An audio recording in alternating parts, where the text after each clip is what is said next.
નમસ્કાર. હું ભારતસિંહ બાદરસિંહ રાઠવા, આચાર્ય શ્રી માળફળિયા બુગડા પ્રાથમિક શાળા, તાલુકો ધાનપુર, જિલ્લો દાહોદ.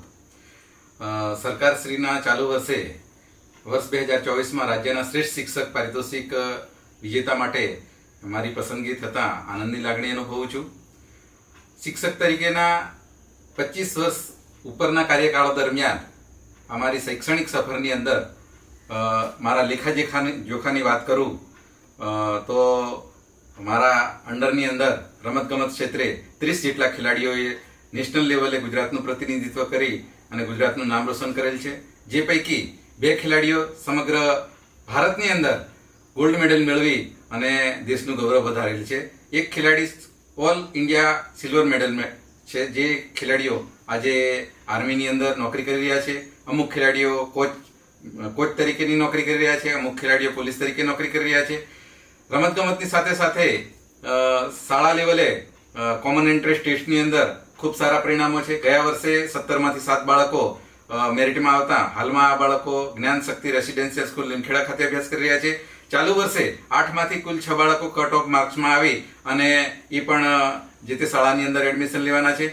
ગુણોત્સવના પરિણામોની વાત કરું મારી શાળાના, તો છેલ્લા 4 ગુણોત્સવની અંદર મારી શાળા દાહોદ જિલ્લાની અંદર ટોપર રહી છે, A+ ગ્રેડ મેળવેલ છે. ઇનોવેશનની વાત કરીએ તો મારા દ્વારા અત્યાર સુધી 5 ઇનોવેશનો રજૂ કરવામાં આવે છે, જે પૈકી એક ઇનોવેશનની પસંદગી રાજ્ય કક્ષા સુધી થઈ છે.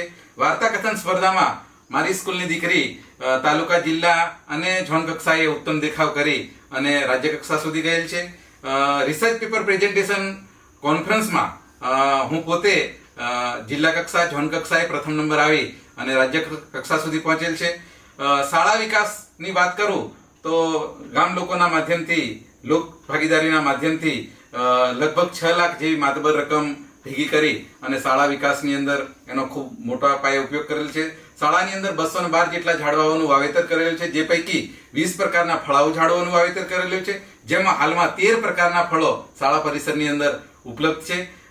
આમ જોવા જઈએ તો મધ્યપ્રદેશની બોર્ડર પર આવેલું દાહોદ જિલ્લાના અંતરિયાળ વિસ્તારની અંદર જે કામ કરવાની જે મજા આવે છે, આજે જ્યાં મને સન્માન મળી રહ્યું છે, એ દાહોદ જિલ્લાના અંતરિયાળ વિસ્તારમાં કામ કરતા સૌ સારસ્વત મિત્રોની એક દેન છે. એમનું એક આ પરિણામ છે. આ 5મી સપ્ટેમ્બર નિમિત્તે દેશના યશસ્વી વડાપ્રધાનની પહેલના માધ્યમથી આ ગુજરાત રાજ્યના મૃદુ અને મક્કમ મુખ્યમંત્રી પટેલ સાહેબના અધ્યક્ષસ્થાને આવતીકાલે જ્યારે મહામહિમ રાજ્યપાલના હસ્તે મારું સન્માન થવાનું જઈ રહ્યું છે, ત્યારે દાહોદ જિલ્લાના યુવાધનને એક સંદેશો આપવા માંગુ છું. આજનું યુવાધન મોબાઈલ અને ડીજે પાછળ જે ગાંડું બન્યું છે, એ આજનું યુવાધન જ્યારે પુસ્તકાલય તરફ ગાંડું બનશે ત્યારે આવનારા સમયની અંદર ક્રાંતિ આવશે. આજના યુવાધનને એ પણ મેસેજ આપવા માંગીશ કે નવી શિક્ષણ નીતિની અંદર આપણા દેશના યશસ્વી વડાપ્રધાન પરમ આદરણીય નરેન્દ્રભાઈ મોદી સાહેબે 360 ડિગ્રી હોલિસ્ટિક ડેવલપમેન્ટની વાતો કરી છે. ત્યારે